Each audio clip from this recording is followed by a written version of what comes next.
The last 3 months I've been away from YouTube, and the break has been very restful, and I've wondered if I would ever return to making videos. Yet in its absence I realised the value of YouTube. It sort of ties up loose ends in my fragmentary thoughts, a sort of journaling which helps me to digest and integrate some of these ideas.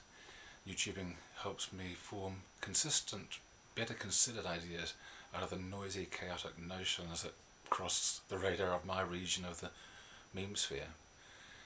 And this time the noise that has set me back to YouTube is Stephen Hawking's recent claim that science makes God unnecessary. Now this is a pretty full-on statement, regardless of whether you agree or disagree.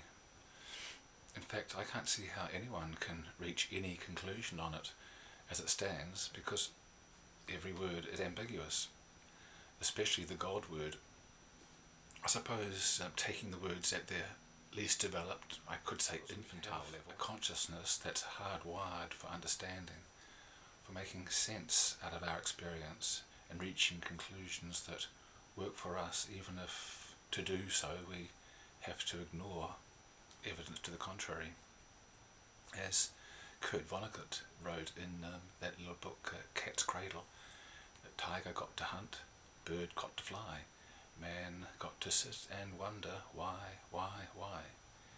Tiger got to sleep, bird got to land, man got to tell himself he understand. But does he understand? And as Ernest Becker pointed out, it's when our certainties are challenged that we react sometimes violently and often irrationally, driven by unconscious emotional survival routines. And it is survival, not only for our life, but even more importantly, the validity of our death-denying, self-supporting fictions, which we absorb or construct from the certainties of our culture. Repair these imploding certainties by attacking, belittling or converting the challengers. Some invoke authority, religious scripture, cultural traditions, received wisdom of past thinkers. Others use rational argument, infected though by unconscious assumptions, failing to recognize when the real master, the irrational, emotional archetypal driver, cracks his whip. To those in love with certainty, the world is divided into right-minded virtuous and wrong-minded unbelievers. But it's all based on baseless. It seems too few are able to loosen their grip on certainty and to cultivate the Socratic humility of ceaseless questioning. But in reality, this relinquishing certainty is how our inner dialogue with existence is kept alive and vital.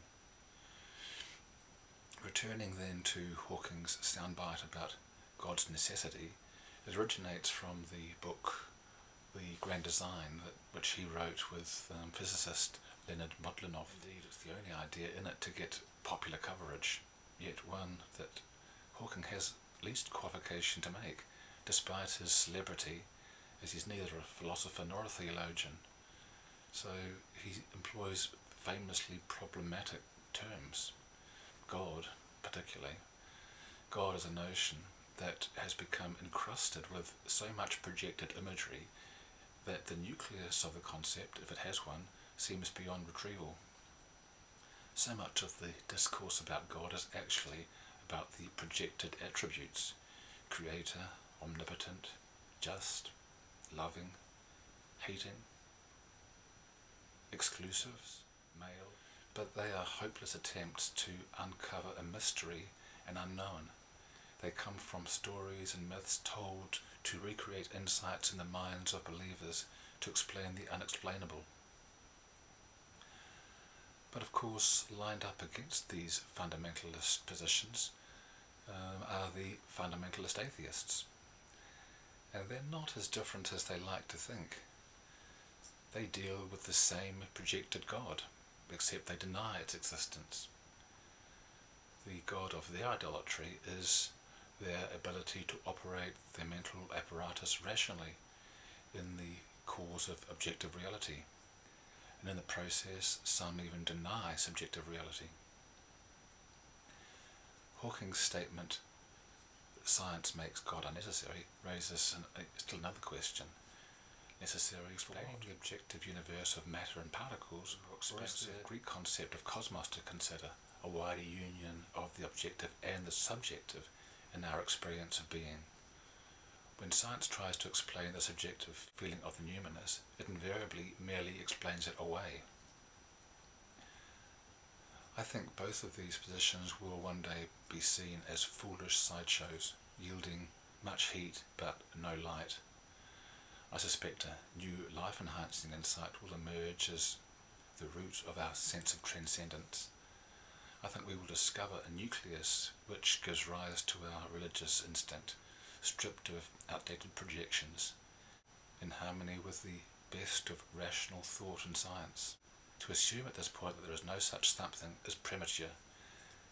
Its outline is already emerging from the mists of uncertainty. Many thinkers nudge us towards these more nuanced insights, to revisioning that which lies behind our gods. For example, Jung showed us to neither accept at face value nor to reject the images thrown up by our unconscious, but to work to see what the deeper meaning is in an unending dialogue with the psyche. And Hans Jonas and Umberto Maturana both point towards a fundamental attribute not only behind humanity's evolved consciousness, but of matter itself from the beginning. This might yield insights in a search beyond dogma for that which gives rise to the gods of human culture, but which we must grow past rather than reject in order to be open to life as fully as it is open to us. To stop rejecting experiences that seem to suggest the unimaginable. Maybe we should revisit the insight that inspired the writer of John's first epistle, which equated God with love, or to Maturana, who equated love with biological stickiness or groping, or to Jonas, who equates stickiness with an attribute of matter, and maybe even the ancient Greeks, who recognized in the whole shebang a primal principle called eros. Maybe this is the route to resolving the duality between natural and supernatural. We can learn from the failed narratives describing deity, which grope towards something universal in the human experience. Recognition of the action of love within mankind, and tracking this same activity through less evolved organisms into the non-living world as an attribute of matter, the way matter is.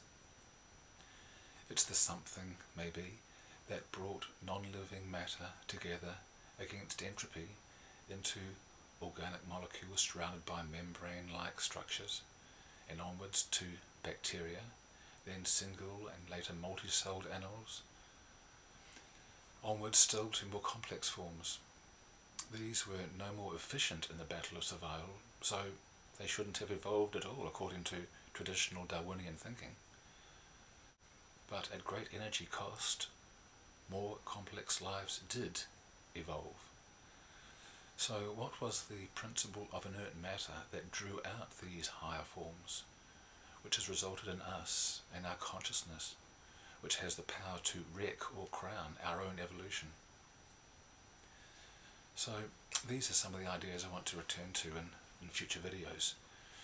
Ideas that I think lead to a convergence of matter and mind, creature and creator, objective and subjective reflection, that resolves the dualities that until now have made warring factions out of the children of the earth.